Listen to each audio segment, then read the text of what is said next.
This time check is brought to you by Yiling. Basta problema sa atay, mag-Yiling. Gusto ba ni mo kape pero ga-worry ka kay basig dili ka katog? Don't worry. Available na ni sa mga butika ang Vita D Plus Coffee Mix nga na ay vitamin D3 nga makatabang improve sa imuhang pagtug. Ang Vita D Plus Coffee Mix na may reishi mushroom ug mangosteen fruit extract. Vita D Plus Coffee Mix, may kape na ka, may vitamin D3 pa ka. Delivery! Maria Jose! Is that box really mine? Surprise! Why are you inside the box? There's nothing I won't do for you. Just like Pag-ibig Fund Multi-Purpose Loan. The loan for your business, tuition, personal needs, and more. Borrow up to 90% of your savings. No processing fee and get fast approval. So you should... Apply now for the Pag-ibig Fund MPL via Virtual Pag-ibig! Pag-ibig Fund, solid kaban! Aton pamatian si Sir Jonathan Granada sa Life Extension Philippines para sa Super Fiber. Super Fiber, isa ka di kalidad, epektibo, garantisado ini siya makabiyanan. So fast-acting colon cleansing product sa healthy nga pamaagi para sa matinlo nga colon para mapalayo kita sa risgo kita ang matubuan sang cancer sa colon naton mag-inom adlaw-adlaw sang Super Fiber. This is recommended by medical doctor nga product kag ini is exclusively distributed by Life Extension Philippines. The fast-acting colon cleansing product approved by the FDA Philippines para sa masulhay ng pagpamuhin. Super Fiber. Mabakal sa mga butika. Balik na butas. Paulit-ulit ang tagas. Itigil na, sobra na. Itigil na ang diskarteng tapal-tapal. Ilastusin mo yan. Tagal, tibay, tag-init o tag-ulan. Tibay na tumatagal. Yan ang Pioneer Elastosil. Tagal tibay, tag-init o tag-ulan, Elastosil mo yan! The original Koi Herbal Capsule. Ako si Imelda Linawan, taga Balagtas, Panganiban Street, Cebu City. Ang akong edad, 54 na. Dali kong maluya niya, kapuyon ko. Karon nakainom na ka-boy, ma'am. Abtik naman ko niya, dugay ko maluya niya, murag tas-tas yung kong resistensya. Dahil salamat sa The Original Koi Herbal Capsule. The original Koi Herbal Capsule. This portion is brought to you by Big Time Cheese. Big sa kalami o big sa kita. Pag Big Time Cheese na. Biotrol Herbal Capsule. Napamatud-an ng kasaligan sud sa 25 na katuig. Biotrol Herbal Capsule. Aprobado og epektibo sa pagtabang o pagsanta sa mga nagkadaiyang balatian sama sa diabetes, high blood pressure, kidney problems, arthritis ug uban pa. Biotrol Herbal Capsule. Mapalit sa Majesty Pharmacy, Diding's Pharmacy, GV Butika, Altoras Pharmacy Bohol, Kalos Marketing Ormoc City, Roseville Drug Batulete, Lourdes Pharmacy Osamis City ug sa mga nag-unang butika. Biotrol Herbal Capsule. Day andat, nganong masulubon man kanang naong nimo? Naluoy manggug ko ni Lolo Papa Rans. Mitukar na po dang yung hubak ko gayoma. Mitaas pag yun ang yung blood sugar. Lakaw dayon ngadto sa butika. Pagpalit dayon og Biotrof Herbal Capsules, sigurado kung dako kinigi katabang para mahupay ang gipamati nga balatian sa imong lolo. Tungod kay ang Biotrof bantugan na kaayong makaalim sa mga nagkalain-laing suliran sa panglawas sud na sa dugayng panahon. Papa Rans, okay na kaya kong lolo. Salamat kayo sa Biotrol Herbal Capsules, the Wonder Food Supplement.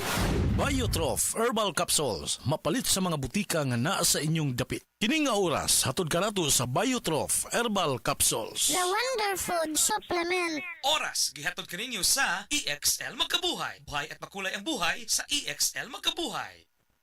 Pag kayo'y nabasagan, madaling remedyohan. Pagkatapos dikitan, Parang bago na naman. Pioneer Epoxy, pandikit ng kristal, kahoy at bakal, pang-repair ng radiator, tambucho, refrigerator, martilyo, kutsilyo, tipo, araro, gero, aparador, pampatibay ng bangka, kisame, etc. Pioneer Epoxy, paborito ng bayan.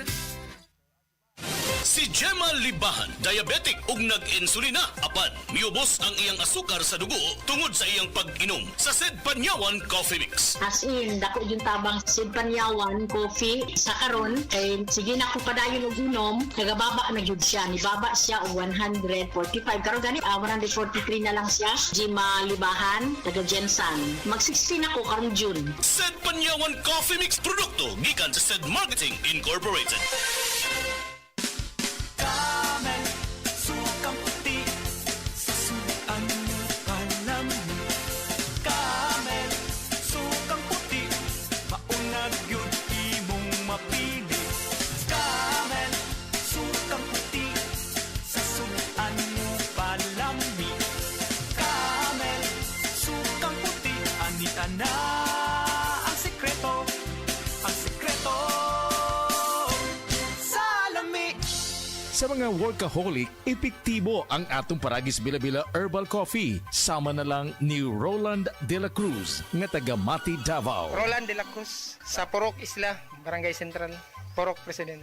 Anong ganahan man kay ka sa kape? Sa Bila-Bila Coffee, laskig ang imong lawas o mayo ang imong lihok. Basta laskig niya kondisyon, makalihok kag may sa trabaho. Kung di ka kainom, mura magluya na ka? Murag luya-luya, lahi ra gyud. Tungod kay nindot gyud ang Bila-Bila Coffee. Kini ginama sa GFMQ Marketing. Kay sa Paragis Bila-Bila, dili na ka mag-agwanta pa. Ako si Radyoman Benzi Tanghian, kining balita hatod kanato sa Paragis Bila-Bila Herbal Capsule na ilhan isip herbal nga kapsula nga makatabang og daghang benepisyo sa kalawasan. Mao kini ang all-in-one nga herbal. Makahatag og kaayuhan sa ato ang mga selula sa lawas, makatarong sa nindot nga flow og limpyuhan ang imuhang dugo nga modagkayday sa ato ang kasing-kasing. Ug karon sa atong balita, nagbinirmahay og memorandum of agreement kon MOA ang nagkadaiya nga mga national government agencies kon NGA dinhi sa Central Visayas aron mo apil sa Government Internship Program kon GIP sa Department of Labor Employment kon DOLE. Tinguha sa GIP nga mahatagan ang mga batanon nga mga Pilipino nga nag-edad og 18 anyos ngadto sa 30 anyos ug kahigayunan nga makaangkon og kasinatian sa trabaho sa mga ahensya sa gobyerno. Matud pa ni DOLE 7 Regional Director Roy Buenafe nga nibutyag ganiya ang Philippine Information Agency kon PIA Region 7 nga ang ilaha nga exposure sa serbisyo sa publiko makahatag kini og kaayo. Ilabi na niadto nga mga walay kasinatian sa trabaho tungod kay mao kini ang ilahang nga stepping stone sa umaabot niya career diin mo pili sila sa pagpanerbisyo sa publiko o sa pribadong sektor. Dugang ni Buenafe nga ang programa nagsilbi usab nga taytayan sa mga batanon nga nagtinguha nga mamahimo nga public servant sa umaabot nga mga leader sa atong nasod. Kadtong balita hatod kanato sa Paragis Bila-Bila Herbal Capsule. Alang sa kumpleto nga kombinasyon, gamita lang ang Paragis Bila-Bila Plus Herbal Capsule. Paragis Bila-Bila Herbal Capsule na uban sa pagpangapi sa Paragis Bila-Bila Herbal Coffee ug ang pagpanghaplas sa Paragis Bila-Bila Liniment Oil. Gama sa GFMQ Marketing. Sa Paragis Bila-Bila dili na ka mag-agwanta pa. Sa dugang kasayuran, tawag lang sa 0935-641-0261. Ang Paragis Bila-Bila mapalit sa Didings Pharmacy sa Manalili Street, Cebu City. Bestway Pharmacy sa Mandawi City. Healthway Pharmacy, JV Butika sa Cebu, Mandawi, Liloan o Osmeña Boulevard. Mapalit usab sa JY Pharmacy sa 32 Osmeña Building, Osmeña Boulevard, Cebu City. Ako si Radyoman Benzi Tanghian, DYHP, Tatak RMN. This portion is brought to you by PLDT Home. Stream Only Entertainment on HD on all devices with the all-new Fiber Netflix Plan 1599. Apply now at pldthome.com. Si Sanjen Kapukanan nag-antos sa iyang arthritis sa taas nga panahon bisan pa sa iyang kabatanon. Ever since nga nakatry ko na naanagid kay ginabati labi na kanang arthritis or panakit sa mga joints. Mo relieve gid sir. Naghapdas kog sa liniment. Dala-dalahon gid na ako. Unya dili man pud kumakuan kay ganahan ko sa baho. Humutan gid ko. Si Sanjen Kapukanan sa Barangay Cananipas, Surigao City. 34 years old na ko. Sa Sed Liniment Oil, tanggal ang arthritis. Gyapod-apod sa Sed Marketing Incorporated. Pagbasa sa ikasampung kabanata ng Aklat ni Juan, ang talinhaga tungkol sa pastol, talata 1 hanggang 42. Pakatandaan ninyo, ang pumapasok sa kulungan ng mga tupa nang hindi sa pinto nagdaraan kundi umaakyat sa di dapat pagdaanan ay magnanakaw at tulisan. Ang tunay na pastol ay sa pintuan nagdaraan. Pinapapasok siya ng gwardya at pinapakinggan ng mga tupa ang kanyang tinig. Tinatawag niya ang kanyang mga tupa sa kanilang pangalan at inilalabas sa kulungan. Kapag nailabas na, siya'y nangunguna sa kanila at sumusunod naman ang mga ito sapagkat kilala nila ang kanyang tinig. Hindi siya sumusunod sa iba kundi patakbong lumalayo sapagkat hindi nila kilala ang tinig ng iba. Sinabi ni Jesus, ang talinhagang ito, ngunit hindi nila nauunawaan ang ibig niyang sabihin. Kaya't muling sinabi ni Jesus, pakatandaan nyo, ako nga ang pintuang dinaraanan ng mga tupa. Ang mga nauna sa akin ay mga magnanakaw at mga tulisan, ngunit hindi sila pinapakinggan ng mga tupa. Ako ang pintuan. Ang sinumang pumapasok sa pamamagitan ko ay maliligtas. Papasok siya't lalabas at makakatagpo ng pastulan. Dumarating ang magnanakaw para lamang magnakaw, pumatay at manira. Naparito ako upang ang mga tupa ay magkaroon ng buhay, ng isang buhay na masagana at ganap. Ako ang mabuting pastol. Iniaalay ng mabuting pastol ang kanyang buhay para sa mga tupa. Ang bayaran ay tumatakas kapag may dumarating na asong gubat. Iniiwan niya ang mga tupa, palibas ay hindi siya pastol at hindi kanya ang mga ito. Kaya't sinusunggaban ng asong gubat ang mga ito at binubulabog. Tumatakas siya, palibas ay bayaran lamang at walang malasakit sa mga tupa. Ako nga ang mabuting pastol, kung paanong kilala ako ng Ama at siya kilala ko, gayon din naman, kilala ko ang aking mga tupa at ako'y kilala nila. At iniaalay ko ang aking buhay para sa aking mga tupa. Mayroon akong iba pang mga tupa na wala pa sa kulungang ito. Kinakailangan sila'y ipasok ko rin at papakinggan naman nila ang aking tinig. Sa gayon magiging isa na lamang ang kawan at isa ang pastol. Dahil dito'y minamahal ako ng Ama sapagkat iniaalay ko ang aking buhay upang ito'y kunin kong muli. Walang makakakuha ng aking buhay kusa ko itong ibinibigay. Mayroon akong kapangyarihang ibigay ito at kuning muli. Ito ang utos na tinanggap ko sa aking Ama. Dahil sa mga pananalitang ito, hindi na naman nagkaisa ng palagay ang mga Hudyo. Marami sa kanila nagsabi, talagang sinasapian na ito ng demonyo at nababaliw. Bakit ba kayo nakikinig sa kanya? Sinabi naman ng iba, hindi nakakapagsalita ng gano'n ng isang sinasapian ng demonyo. Nakakapagpagaling ba ng bulag ang demonyo? Taglamig na noon at kasalukuyang ipinagdiriwang sa Jerusalem ang pista ng pagtatalaga ng templo. At habang naglalakad si Jesus sa templo, sa portiko ni Solomon, pinaligiran siya ng mga Hudyo at sinabi sa kanya, hanggang kailan mo ba kami ilalagay sa alanganin? Kung ikaw nga ang Kristo, sabihin mo na ng tuwiran. At sumagot si Jesus, sinabi ko na sa inyo, ngunit ayaw ninyong maniwala. Ang mga ginagawa ko sa pangalan ng aking Ama ay nagpapatotoo tungkol sa akin.